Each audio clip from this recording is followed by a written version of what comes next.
திமுக ஆட்சிக்கு வரும்போது நாங்கள் தமிழ்நாட்டினுடைய கடனெல்லாம் அடைப்போம், குறைச்சிருவோம்னு சொல்லி. நான் எந்த கடன் நட்டமில்லா கடன், கடனுக்கு கடன் வாங்க, வட்டிக்கு கடன் வாங்க. எடப்பாடி பண்ண முட்டாத்தனத்தை நாங்கள் பண்ணலை. அமித்ஷா அவர்கள் குஜராத்தில் அகமதாபாத்தில் பேசும்போது, அடுத்து நாங்கள் தமிழ்நாடு, மேற்கு வங்கம், இங்கேயும் பீகார் மாதிரி என்டிஏனுடைய கூட்டணி ஆட்சி அமையும் அப்படின்னு சொல்லி பேசுறாரு. எங்க தலைவர் சொன்னதுதான், ராஜா தமிழ்நாடு அன்போட வந்து அரவணைப்போம், அதிகாரத்தை கூட வந்து அடிச்சுன்னு இருக்கும் வாங்க.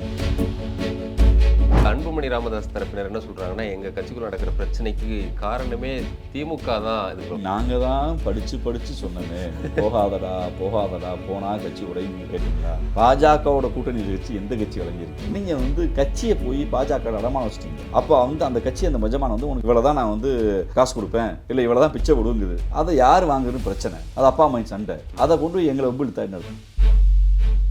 பாமக வந்து இடஒதுக்கீடாக கொஞ்சம் பேசுவாங்க, தமிழ் பேசுவாங்க. இன்னைக்கு தான் பாவம், இன்னைக்கு என்னாச்சு? இல்ல, நேற்றுக்கு கூட சாதிவாரி கணக்கெடுப்புக்காக இதே திமுக பக்கத்துல பாஜக நண்பர்களை வச்சுக்கிட்டு திமுகவை எதிர்த்து போராட்டம். அது திமுக அதுக்கு ஒன்றா இருப்பாங்க, பிரச்சனை இல்லை. அது வந்து அவருக்கு ஒரு அமினிசியா நோய் வந்திருக்கு. நீதிமன்றங்கள் சொல்லுது மாநில அரசு எடுத்த சர்வே செல்லாது, சர்வே எடுக்கக்கூடாதுன்னு. அப்போ ஒன்றிய அரசு வலியுறுத்தி ஒன்றிய அரசு கூட்டணி வச்சுக்கிறீங்க பேசணும். அது பேசுறதுக்கு வக்கு இல்லை, தெம்பு இல்லை, திராணி இல்லை, வெக்கமா இல்லை. இடி வந்து அடுத்த நிமிஷம் இப்படி அண்ணாமலைக்கு அறிக்க போகுது. எனக்கு புரியல. எனக்கு இடி வந்து அது கவர்மெண்ட் கூட ஆகுது, அண்ணாமலை கூட ஆகுது. இங்கே வந்து எங்கள் முதலமைச்சர் ஐயா நேரு அவர்கள் மீது பழி போடுவதற்கு அவர் களத்தில் எதிர்க்க தெம்பு திராணியும் இல்லாத கூட்டம் இடியை வச்சு அவதூறு படுறான் நினைக்குது. அதெல்லாம் பல அவதூறுல நாங்கள் பார்த்துட்டோம். தரமே உணவாய் என்றும் Apoorva. Ashwin's Sweets and Snacks. Experience comfort, elegance, and a homely feel in our premium rooms. Perfect for spiritual trips, family stays, or business travel. Pachiyappa Silks, the complete family store. Enjoy full shopping. Kanchipuram, Velur, Thiruvannamalai. அதே போல இன்னைக்கு திமுக அரசு மீது, திமுக ஆட்சி மீது எதிர்க்கட்சிகள்லாம் வைக்கிற விமர்சனம், அவங்க தேர்தல் வாக்குறுதிகளில் பாதி கூட நிறைவேற்றலை அப்படின்ற விமர்சனத்தை வைக்கிறாங்க. அன்புமணி எல்லாம் பெரிய புத்தகமே எல்லாம் அதெல்லாம் வெளியிட்டு இருக்காரு. உங்களை கேட்டால் 90% நிறைவேற்றிருக்குன்னு சொல்றீங்க. உண்மையை சொல்லுங்க, எந்த அளவுக்கு இந்த 5 ஆண்டுகளில்? எனக்கு எங்கள் தலைவர் சொல்லுவது 92க்கு மேலே நிறைவேற்று. சொன்னதையும் செஞ்சுருக்கோம், சொல்லாதையும் செஞ்சுருக்கோம். நீங்கள் ஒரு ஸ்டேட்டுடைய இம்ப்ரூவ்மெண்ட் எதில் பார்க்கணும்னா, ஒட்டுமொத்த இந்தியா முழுக்க இன்பேலன்ஸ்ட் எக்கனாமி இருக்குது. தமிழ்நாடு எக்கனாமி நிறையா இருக்குது. ஒட்டுமொத்த இந்தியா முழுக்க மதக்கலவங்க இருக்குது. ராமநவமி அன்னைக்கு நாடே பற்றி இருந்துச்சு. தமிழ்நாடு அமைதியாக இருக்குது. ஒட்டுமொத்த இந்தியா முழுக்க அந்த லிங்குசிஸ்ட் அழிஞ்சு போராடிக்கிருக்கான். தமிழ்நாடு என் மொழி தான் பெருமை நிற்கிது. ஒட்டுமொத்த இந்தியா முழுக்க பெண்கள் வேலைக்கு போனால் அடிப்பெண் இன்னைக்கும் அடிக்கிறான். தமிழ்நாட்டில் அதிக பெண்கள் வேலைக்கு போகிறதா இருக்குது. ஒட்டுமொத்த இந்தியா முழுக்க பாஜக பிரச்சாரம் செய்யுது. 2035 நம்ம 50 விழுக்காடு ஜிஆர் வரணுங்குது. தமிழ்நாடு ஆல்ரெடி வந்துருச்சு. ஒட்டுமொத்த இந்தியா முழுக்க இன்வெஸ்ட்மெண்ட்டை கொண்டு வர துடிக்கிறான். தமிழ்நாடு கொண்டு வந்து வச்சுருக்கோம்.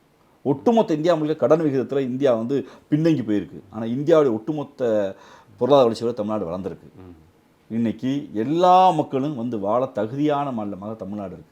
இதுதான் வளர்ச்சி, இதுதான் தேர்தல் வளர்ச்சி. ஆனால் அதே போல் திமுக ஆட்சிக்கு வரும்போது நாங்கள் தமிழ்நாட்டினுடைய கடனெல்லாம் அடைப்போம், குறைச்சிருவோம்னு சொன்னேன். இன்னைக்கும் 5 லட்சம் கோடி ரூபாய்க்கு மேலே வந்து கடன், 9 லட்சம் கோடி ரூபாய் இருக்கு. அந்த கடன் அதிகமாக தானே போயிட்டு.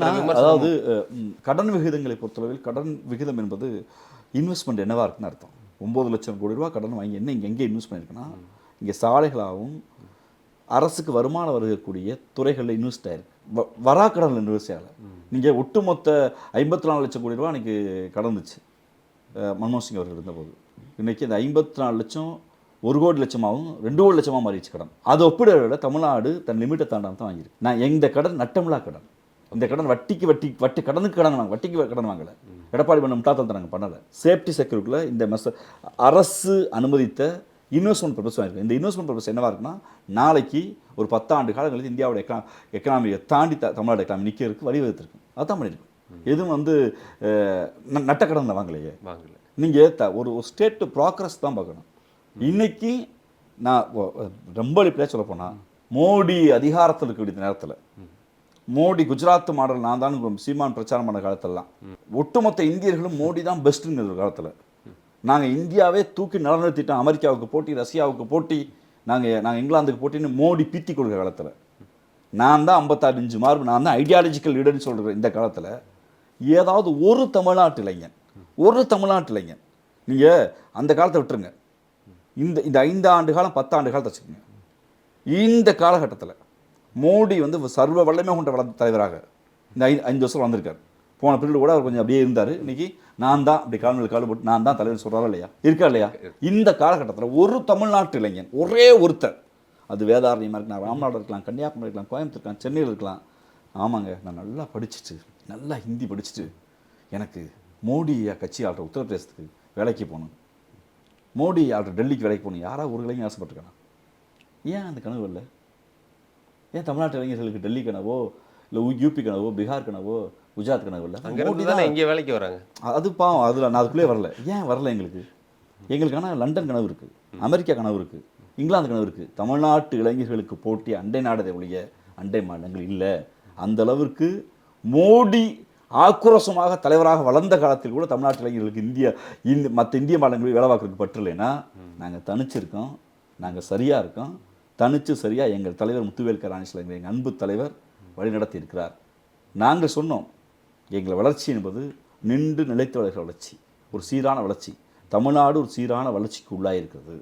தமிழ்நாடு எல்லோரும் வாழ தகுதியான மாநிலமாக இருக்கிறது. தமிழ்நாடு விரும்பிய உணவை ஏற்றுக்கொண்டதும், விரும்பிய உடையை உடுத்துவதும், விரும்பிய கடவுளை வணங்குவதும், விரும்பிய கொள்கையை பரப்புவதற்கும் ஏற்ற மாநிலமாக இருக்குது. அதனால் தமிழ்நாடு ஒரு பெஸ்ட் செட்டாக வந்திருக்குன்னா, நீங்கள் மற்ற காலத்தில் விட்டுருங்க, மற்ற காலத்தில் போட்டி இருந்துச்சு. இன்றைக்கி மோடிங்கிற ஒரு பெரிய ஜாம்புவான லீடராக வளர்ந்துருக்கக்கூடியது ஒத்துக்கிட்டே வேணுமோ. இந்தியா முழுக்க மோடிங்கிறதுனாலும் அந்த மோடி தமிழ்நாட்டுக்கு வந்தால் கோபேக் மோடி தான் இருக்குது. தமிழ்நாட்டு இளைஞர் அரசியல் தான் இன்றைக்கும் தெற்க தமிழ்நாடு, கேரளா இங்கெல்லாம் பாஜக இன்னும் அவங்க முயற்சி பண்ணி அவங்க தோல்விகளை தான் சந்திச்சுட்டு இருக்காங்க. இங்கெல்லாம் வளர முடியாதுன்னு நம்ம சொல்லிக்கிட்டு இருந்தால் கூட, அமித்ஷா அவர்கள் குஜராத்தில் அகமதாபாத்தில் பேசும்போது, அடுத்து நாங்கள் தமிழ்நாடு, மேற்கு வங்கம், இங்கேயும் பீகார் மாதிரி என்டிஏனுடைய கூட்டணி ஆட்சி அமையும் அப்படின்னு சொல்லி பேசுகிறாரு. எப்படி அந்த பேச்சு எப்படி பார்க்குறீங்க? ஏன்னா பீகார்ல எல்லாம் ஒரு பெரிய வெற்றி. எங்கள் தலைவர் சொன்னதான், ராஜா தமிழ்நாடு அன்போட வந்து அரவணைப்போம், அதிகாரத்தை கூட வந்து அடிச்சுன்னு இருக்கும், வாங்க. இல்லை அவங்க எஸ்ஐஆர்லாம் வச்சுருக்காங்க, நிறைய வாக்கு திருட்டுகள் எல்லாரும் தெரிஞ்சாங்க. எஸ்ஐஆரை கொள்கை ரீதியாக நாங்கள் எதுக்குறோம். ஏன்னா எஸ்ஐஆர் கொண்டு வரப்பட்ட விகிதம் மிக தவறான விதம். நீங்கள் இதுக்கு முன்னாடி 13 எஸ்ஐஆர் நடந்திருக்குன்னு பாஜகக்காரங்களே பேசுகிறாங்க. எங்கள் அதுமான் அந்த எஸ்ஐஆரெல்லாம் உங்கள் வீட்டுக்கு வருவாங்க, உங்கள் பேரன்னு கேட்பாங்க, டிக் பண்ணிப்பாங்க. நீங்கள் இல்லாட்டா உங்கள் அப்பா அம்மாவா டிக் பண்ணிப்பாங்க. வெரிஃபிகேஷன் அவ்வளோதான் அந்த எஸ்ஐஆர்லாம். இது டிக்ளரேஷன். போன எஸ்ஐஆர் என்பது அரசு கூடி வருவார், வெரிஃபை பண்ணுவார் இருக்காரா இல்லையான்னு. இது டிக்ளேர் பண்ணுறாரு. நீ என்ன சாப்பாடு சாப்பிட்ற, நீ என்ன சாமியை கும்பிட்ற, உன் ஆதார் கார்டு எங்கே அப்படின்னு ஃபார்ம் அவன்கிட்டே கொடுக்குறாங்க. 100 விழுக்காடு கல்வி பெற்ற நாடு இந்த நாடு. என்ன கல்விக்கு பிச்சேந்திக்கு இருக்கும். இன்னும் பள்ளிக்கூடத்தை பார்க்காத மக்கள் இருக்கான். வறுமை தோய்ந்த மாநிலம். டிஜிட்டல் இந்தியாவில் பேப்பர் கணக்கு கொடுப்பாங்க ஐயா அப்படின்னு. அவர் எழுத மாட்டார். நீங்கள் எழுதி கொடுக்கணும். ஒருவேளை உங்களுக்கு எழுத படிக்க தெரியல, இந்த ஃபார்ம் அவசர வழியில் ஃபில் பண்ணால் கொடுத்தீங்கன்னா என்ன உங்கள் ஜனநாயக உரிமை, வாக்குரிமையே போயிடும். நீங்கள் டிக்ளேர் பண்ணீங்களா, ஆமாம் நான் இந்தியாவின் குடிமகன் தான் நிரூபிச்சிங்களா? அப்போ அழிவிய மக்கள்கிட்ட தள்ளி ஒரு அசம்பாவிதத்தை நடத்துகிற போது தான் இந்த எஸ்ஐஆர் என்பது கொள்கை ரீதியாக தப்பாக இருக்குது அப்படின்னு எதுக்குறான். ஆனால் அதே நேரத்தில் நீதிமன்றங்கள் உத்தரவு போட்ட பின்னாடி சட்ட நடைமுறைக்கு வந்தோம்னா நாங்கள் வேடிக்கை பார்த்துக்க முடியாது. என் மக்கள், தமிழ் மக்களில், தமிழ்நாட்டு மக்களுடைய வாக்குரிமையை நிலைநிறுத்த வேண்டியது ஒரு திமுக தொண்டருடைய கடமை. எங்கள் தலைவர் உத்தரவு போட்டார், வீதியாக போனோம். ஏன் அதிமுகவே பெருமைப்படுகிறது, திமுக இல்லாட்ட அதை முடிச்சிருக்க முடியாதுங்க.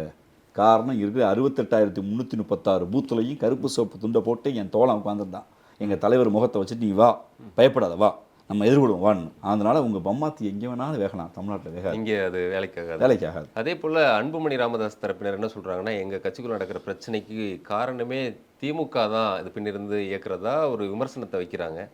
எதனால் போய் ஒரு பாமக உடைக்கணும், ராமதாஸ் தரப்பை வந்து இந்த பக்கம் கூட்டணிக்கு எடுத்துகிட்டு வரணும் முயற்சி பண்ணுறீங்களோ? நாங்கள் தான் படித்து சொன்னோமே, போகாதடா போனால் கட்சி உடைன்னு கேட்டிங்களா? பாஜகவோட கூட்டணி கட்சி எந்த கட்சி வழங்கியிருக்கு சொல்லுங்கள்? இந்தியாவில் ஏதாவது கட்சி பாஜகவோட கூட்டணியில் இருந்தாங்க நல்லா இருக்குன்னு சொல்லிருங்க. சிவசேனா நல்லா இருந்துச்சா, அகாலிதள் நல்லா இருந்துச்சா, அன்றைக்கி ராம்விலாஸ் பாஸ்வான் நல்லா இருக்காரா, தேசியவாதக்காரர் நல்லா இருக்கா? யார் இருந்தாங்க? பாஜகவோட கூட்டணி வச்சு எடப்பாடி நல்லா இருக்காரா? பாஜகவோட கூட்டணி வச்சு ஓபிஎஸ் நல்லா இருக்காரா? பாஜக கூட்டணி வச்சு டிடி விளையாடுறா? பாஜக கூட்டணி வச்சு இன்னும் ஓபிஎஸ் எல்லாம் அங்கே தான் இன்னும் போயிட்டு இருக்காரு, வந்துட்டு அது போக்குவரத்துமா இருக்காரு, அவ்வளோதான். ஆனால் அது அவர் எஜமான முதலாளி முடிவு எடுக்கிறார், அமித்ஷா எடுக்க முடிவு தானே. நீங்கள் வந்து கட்சியை போய் பாஜக அடமான வச்சிட்டீங்க. அப்போ வந்து அந்த கட்சி, அந்த எஜமான வந்து உனக்கு இவ்வளோ தான் நான் வந்து காசு கொடுப்பேன், இல்லை இவ்வளோ தான் பிச்சை விடுங்குது. அதை யார் வாங்குறதுன்னு பிரச்சனை, அது அப்பா அம்மா சண்டை. அதை கொண்டு போய் எங்களை ஒப்பு இழுத்தாருன்னு அர்த்தம். ஊருக்கே தெரியும் பாஜக கூட்டணி என்பது, பாஜக என்பது தன்னுடைய நாடகத்திற்காக. இது வரைக்கும் பாமகன்னா ஒரு ஐடியாலஜிகள் இருந்துச்சு. பாமக வந்து இடஒதுக்கீடாக கொஞ்சம் பேசுவாங்க, தமிழ் பேசுவாங்க. இன்னைக்கு தான் பாவம், இன்னைக்கு என்னாச்சு? இல்ல நேத்தைக்கு கூட சாதிவாரி கணக்கெடுப்புக்காக இதே திமுக யார் அரசு பக்கத்தில் பாஜக நண்பர்களை வச்சுக்கிட்டு திமுகவை எதிர்த்து போராட்டம் அது திமுக அதுக்கு ஒன்றா இருப்பாங்க, பிரச்சனை இல்லை. அது வந்து அவருக்கு ஒரு அமினிசியா நோய் வந்திருக்கு. நீதிமன்றங்கள் சொல்லுது மாநில அரசு எடுத்த சர்வே செல்லாது, சர்வே எடுக்கக்கூடாதுன்னு. அப்போ ஒன்றிய அரசை வலியுறுத்தி ஒன்றிய அரசு கூட்டணி வச்சுக்கிட்டீங்க பேசணும். அது பேசுறதுக்கு வக்கு இல்லை, தெம்பு இல்லை, திராணி இல்லை, வெக்கமா இல்லை. ஆனா அதுல வெக்கப்படணும். திமுக தவிர்த்து எல்லா கட்சிகளுக்கும் அழைப்பு கொடுத்துமே அதிமுக அதுல கலந்துக்கல, தாவேக்கா கலந்துக்கல. அது எஜமான் என்ன சொல்லுவான்னு தெரியாது. அமித்ஷா வந்து ஐயா ஆதரிக்கிறாரா, சின்னையா ஆதரிக்கிறாரா, நாளைக்கு எதுக்கு நம்மாட்ட நின்று போய் இந்த குடும்ப சண்டையில் யானை பழத்தை யார் வாங்கன்னு தெரியல. அதனால கொஞ்சம் அவர் ஐயா எடப்பாடி வந்து அமைதியாக இருந்திருப்பார். அதே போல அமைச்சர் நேரு உள்ளாட்சித்துறை நகராட்சி இதுல நிர்வாகத்துல ஊழல் நடந்திருக்குன்னு சொல்லி இடி, சிபிஐ இவங்கெல்லாம் வந்து எஃப்ஐஆர் போடணும் அப்படின்னு காவல்துறையிட்ட போனா எஃப்ஐஆரே போட மாட்டாங்க, இது என்ன மாதிரியான இதுன்னு சொல்லிட்டு ஒரு விமர்சனத்தை நீதிமன்றம் இருக்கு. இப்போ கோர்ட்டில் கேஸ் போடுங்க தெரியும். என்னமோ வந்து எஃப்ஐஆர் போடாமல் எங்கேயும் யோகி சிகாமணி இடி எஃப்ஐஆர் போடாமல் எங்கேயும் மூக்க நுழைச்சிட்டு எங்கே நீதிமன்றத்தை கொட்டுவாங்கன்னு தெரியுதுல்ல. ஒரு எங்களுடைய முதன்மைச் செயலாளர் அவர்கள் வந்து இந்த அரசியல் களத்தில் மிக கேந்திரமாக வேலை செய்கிறவர். எங்களுடைய தலைவர்களுடைய உத்தரவுகளை மிக தைரியமாக கடைபிடிக்கிறவர். அப்போ களத்தில் எதிர்கொள்ள முடியல. அவர் எல்லா பக்கம் போகிறாரு, பேசுகிறாரு, கட்சியை கட்டுறாரு, தலைவருக்கு பக்கவலமாக இருக்காரு. அப்போ களத்தை எதிர்கொள்ள முடியல, கருத்தியெல்லாம் எதிர்கொள்ள முடியல. அப்போ அவதூறுகளை இடி, இன்கம் டேக்ஸ் வச்சு வேலை பண்ணாங்க. ஏற்கனவே செந்தில் பாலாஜி பண்ணாங்க, இன்றைக்கி ஐயா நேருக்கு பண்ணுறாங்க. நீங்கள் 1000 வழக்கு வந்தாலும் நாங்கள் நீதிமன்றத்தில் பார்த்துக்குறோம். எங்கள் கைகள் கரைபடியாமல் இருக்குது, நாங்கள் எங்கே நிரூபிச்சுக்குவோம். நீங்கள் யோக்கியமாக உண்மையாக இருந்தால் நீதிமன்றத்துக்கு போவோம். அதை விட்டு அது ஏன் அண்ணாமலைக்கு மட்டும் அடிக்க போகுது? இடி வந்து அடுத்த நிமிஷம் இப்படி அண்ணாமலைக்கு அடிக்க போகுது? எனக்கு புரியல. எனக்கு இடி வந்து அது கவர்மெண்ட் கூட ஆக்குதா, அண்ணாமலைக்கு கூட ஆக்குதா? இங்கே வந்து எங்கள் முதன்மைச் செயலாளர் ஐயா நேரு அவர்கள் மீது பழி போடுவதற்கு அவர் களத்தில் எதிர்க்க தெம்பு திராணியும் இல்லாத கூட்டம் ஈடியை வச்சு அவதூறு படத்தெல்லாம் நினைக்கிது. அதெல்லாம் பல அவதூறுல நாங்கள் பார்த்துட்டோம். அதெல்லாம் வந்து தமிழ்நாட்டு மக்களுக்கு விடை சொல்லுவாங்க, களத்தில் நாங்கள் பதில் சொல்லுவோம். இதெல்லாம் ஒன்றத்துக்குமே உதவாதவங்களுக்கு. நீங்களே இப்போ அண்ணாமலை குறித்து சொல்லியிருந்தீங்க, அவர் நடுவில் டிஎம்கே ஃபைல்ஸ்லாம் சொல்லி ஏதோ ரிலீஸ் பண்ணுறலாம் பண்ணாரு. இப்போ எங்கே சரி அந்த ஃபைல்ஸ்லாம் நடுவில் தலைவர் பதவியெல்லாம் மாற்றினாங்க, நயினார் நாகேந்திரன் தலைவராக போட்டாங்க. இப்போ முன்னாள் மாநில தலைவராக தான் இருக்கிறார். இருந்தாலும் மறுபடியும் அவர் லைம் லைட்டுக்கு வரதை பார்க்குறோமே. டெல்லிக்கு போகிறாரு, இங்கே வந்து ப்ரெஸ்ஸை சந்திக்கிறாரு. என்ன நடக்குது? லைம் லைட்டுங்கிறதோட நான் வந்து வெளிப்படையாக சொல்கிறேன், ராஜீவ்காந்தி உட்காந்து 10 பேட்டி பேசி உங்கள்கிட்ட வந்து அவைலபிளாக தான் நான் லைம் லைட் அவ்வளோதான். எனக்கு கொஞ்சம் வாய் இருக்குது, நீ கேட்குற கேள்வி கொஞ்சம் பதில் சொல்லுவேன், நான் லைம் லைட் வந்துக்கலாம். வாயும் பதிலும் மட்டுமே லைம் லைட் இல்லை. லைம் லைட்டுக்கு வந்து மக்களுக்காக யார் வேலை செய்கிறாங்க, மக்களோடு யார் நிற்கிறாங்க, அதான் லைம் லைட். அண்ணாமலை பேசினா அவரது பரவாயில்ல, வாய் தொட்டுக்கா பேசுகிறாரு, நல்லா பண்ணுவார், பேச்சாலெலாம் தலைவராக முடியாது. அவர் வந்து அநாகரியமாக உரிமையில் பேசி ஏனுங்கண்ணா அதெல்லாம் வேறங்கண்ணா அப்படின்னு ஒரு ஆட்டையை போடுறதுக்கு பேசுகிற பேச்சு அவ்வளோதான். அது மீடியாக்கள் பரவாயில்ல, இதோ சம்பவம் செய்து விட்டா நமக்கு இப்போ இந்த டிஆர்பி ரேங்குக்கு அந்த டைட்டில் கார்டு வைக்கிறதுனா உதவியுடைய அது சமூகத்துக்கு எந்த பயன் இருக்காது. அது உட்கட்சி பிரச்சனை. அது அவர் நயனார் அண்ணாச்சியா இல்லை அண்ணாமலையான்னு அவங்க அடித்து பார்த்துக்கிட்டோம். அவரை பொறுத்தவரை எந்த சமூக பற்றும் இல்லாத எது தோணுதோ அப்பப்போ பேசுவார். நீங்கள் அண்ணாமலை இவ்வளோ குற்றச்சாட்டு சொன்னார்ல, நீங்கள் ஒரு சீரியஸ் டிபேட்டாக நீங்கள் ஒரு ஆங்கராக நீங்கள் அனலைஸ் பண்ணி பாருங்களேன். ஒரு நாளைக்கு குற்றச்சாட்டு சொன்னார், ஏதாவது ஒரு குற்றச்சாட்டு நின்று அதை நிரூபிக்க போகிறாருனாரா? ஒரு இயக்கத்தில் எனக்கு யார் நிரூபிக்கிறாரா? யார் போனாலும் இப்போ ஊரில் சொன்னாங்க, ஒரு சாவு விட்டுருச்சுன்னா சாவு விட்டு போயிட்டு வந்தாப்பா போய் இவன் அழுகுவான். அது மாதிரி ஏவன் என்ன வேண்டாலும் அழுகுவோம், என்ன பேசுவோம். என்ன கேந்திரமாக என்ன பண்ணீங்க? நிலையாக இதை அண்ணாமலை சாதிச்சிட்டாரு. இவர் இதாங்க பண்ணார். ஒன்று சொல்லுங்க, எத்தனை போராட்ட காலத்துக்கு போனீங்க? போயிட்டு அண்ணா மோடியா இருக்காருங்க, காப்பாற்றினார முடியா? எத்தனை வாக்குறுதி கொடுத்தீங்க? எவ்வளவு அவதூறு அள்ளி பேசுனீங்க? ஒரு அவதூறு நிரூபிக்க முடிஞ்சா? அவரை பொறுத்தவரை இன்னைக்கு யார் பேசலாம், என்ன பேசலாம்? இன்னைக்கு லைம் லைட் விஜய் பேசுங்க, இப்படிப்பட்ட ஆள் அவர். அது அரசியலுக்கு உதவாது, மக்களுக்கும் உதவாது. எதிர்க்கட்சி தலைவராக எடப்பாடி பழனிசாமிக்கு எவ்வளோ மார்க் நீங்கள் கொடுப்பீங்க? அவர் எதிர்க்கட்சி தலைவராக 10க்கு 10 வாங்கன்னு ஆசைப்படுறோம். ஆனால் பாவம், இந்த 10க்கு 10 ராஜீவ்காந்தி சொல்லிட்டாரு, அமித்ஷாஜி இதை போட்டுக்கலாமான்னு அமித்ஷாட்டு கேட்கல தான் இருக்காரு. மார்க் அவர் தான் அமித்ஷாட்ட கேட்டு போடட்டும். இந்த வரக்கூடிய 2026 சட்டமன்ற தேர்தலில் திமுக எத்தனை தொகுதிகளில் வெற்றி பெறுவீங்கன்னு உங்களுக்கு? எங்கள் தலைவர் வந்து 200 இலக்கு வச்சுருக்காங்க. ஆனால் 230க்கு மேல் எழுவும் நம்பிக்கை எங்களுக்கு இருக்குது. திராவிட முன்னேற்ற கழகத்தின் தொண்டர்கள் இந்த 4 மட்டும் பேலன்ஸ் அது கொஞ்சம் வச்சு வைக்கிறது நல்லதான்னு தோணுது. எதிர்கட்சியில் இருந்து யாராவது வரணும் அப்படி. ஏன்னா கலை யதார்த்தத்தை தமிழ்நாட்டு மக்களுக்குள்ள ஒரு மனநிலை இருக்குது. தமிழை நேசிக்கிற, தமிழ்நாட்டை நேசிக்கிற, நிலத்தை நேசிக்கிற, சமூகத்தை நேசிக்கிற, சமூகப்பற்றுடைய இளைஞர்கள், சினிமா மௌத் சில இளைஞர்கள் இருக்கலாம், அது ஒரு விட்டில் பூச்சி மாதிரி இருப்பாங்க, வருவாங்க போவாங்க பார்க்கணும், அதெல்லாம் வேறு. ஆனால் கலை யதார்த்தத்தில் கவர்மெண்ட் ஆட்சி பொறுப்பேற்ற முன்னாடி ஒரு பெரிய சமூக பதட்டத்தை உண்டு செய்கிற கம்யூனிஸ்ட் இல்லை, ஒரு மதக்கலவரங்கள் இல்லை, சாதி கலவரங்கள் இல்லை, ஆங்காங்கே ஒன்று சில சட்ட ஒழுங்கு பிரச்சனை இருக்குது. நாங்கள் மூடிலாம் மறைக்க விரும்பலை. ஒரு தனிநபர் பிரச்சனை இருக்குது, தனிமை பகை இருக்குது. அதை சமூக பகையாக மாற்றாமல், அதை பொது ஒழுங்காக மாற்றாமல் ஹேண்டில் பண்ணுறாங்க. ஒரு தவறே நடந்தாலும் உடனே அதை சரி செய்கிறாங்க. அரசு மீது ஒரு கோரிக்கை வைத்தால் உடனே முதலமைச்சர் தலையிடுகிறார். ஒரு சாமானியன் பாதிக்கப்பட்டான ஒரு சோசியல் மீடியா இருந்தால் கூட உடனே முதலமைச்சர் நேரம் கூப்பிட்டு பேசுகிறாங்க. ஒரு விளையாட்டு வீரர் பாதிக்கப்பட்டார்னா இங்கே இருக்கக்கூடிய டெப்டி சிஎம் பேசுகிறாங்க. ஈஸிலி அப்ரோச்சாக ஒரு சிஎம் டெப்டி சிஎம் இருக்கிற ஒரு ஸ்டேட்ஸ். சாமானிய மக்கள் ஆமாம் திமுக காரே தப்பு பண்ணாலும் சிஎம்கிட்ட சொல்ல முடியும் நம்பிக்கை இருக்குது. திமுக காரன் நம்ம ஏதாவது தப்பு பண்ணிட்டாலும் தலைவர் கேட்பாருங்கிற அந்த பயம் இருக்குது. இங்கே பொறுத்தவரையில் ஒரு சீரான சட்ட ஒழுங்கு, எல்லோரும் வாழ ஒரு தகுதியான மாநிலமாக. என் சாமியை நான் கும்பிட்டேன்னா எவனாவது பின்னாடி இன்னொரு மதத்துக்காரன் வந்து அடித்தான்னா இங்கே திராவிட முன்னேற்ற கழக தோழன் நிற்பான் அப்படிங்கிற நம்பிக்கை இருக்குது. ஆங்காங்கே ஒரு சில சட்ட ஒழுங்கு பிரச்சனைகளை ஒரு தனிமனித அபிலாசைகளுக்கு, உங்களுக்கு ஒரு ஆசை இல்லை பேராசை, உங்களுடைய கோபம், உங்களுடைய காதல், உங்களுடைய காமம், உங்களுடைய தேவை ஏதோ நடக்கும். அதை நியாயப்படுத்தாமல் சரியான பக்கம் யாரும் சரியான பக்கம் நீங்கள் அரசு இருக்குது. அது மக்கள்கிட்ட நம்பிக்கை கொடுத்துருக்கு. புது இளைஞர்கள்ட்ட இந்த கவர்னன்ஸ் நம்பிக்கை கொடுக்குது. இந்த கவர்னன்ஸ் நம்ம மொழியை பாதுகாக்குது. இந்த கவர்னன்ஸ் தமிழ்நாடு ஃப்ரைடுன்னு நம்புகிற சமத்துவத்தை பாதிக்குது. இந்த கவர்னன்ஸ் தமிழ்நாட்டுடைய அடையாளத்தை பாதுகாக்குது. அதை எங்கள் முதலமைச்சர் பெரும் மரியாதைக்கு முத்துவேல் கருணாநிதி ஸ்டாலின் அன்பு தலைவர் கொள்கை வழியாக நிற்கிறார். அவருக்கு பின்பு எண்ணிலடங்காத இளைஞர்கள் நிற்கிறாங்க. இந்த நம்பிக்கை இளைஞர்கள்ட்ட கொடுக்குது. நீங்கள் வந்து கடந்த காலத்தில் இருந்த எல்லாத்துக்கும் எஜமாக பார்த்துப்பாருன்னு மேலே பார்த்துட்டு எடப்பாடி மாதிரி நாங்கள் இல்லை. எங்கள் மொழி பாதிக்கப்பட்ட போது, எங்கள் உரிமை பாதிக்கப்பட்ட போது, இடஒதுக்கீடு பாதிக்கப்பட்டது கைகட்டி வேடிக்கை பார்க்கல. நாங்கள் ஆளுங்கட்சியாக இருந்தாலும் ஒன்றிய அரசை கண்டிக்க வேண்டிய இடத்தை கண்டிக்கிறோம். நாங்களும் போராட்ட காலத்தில் நிற்கிறோம்.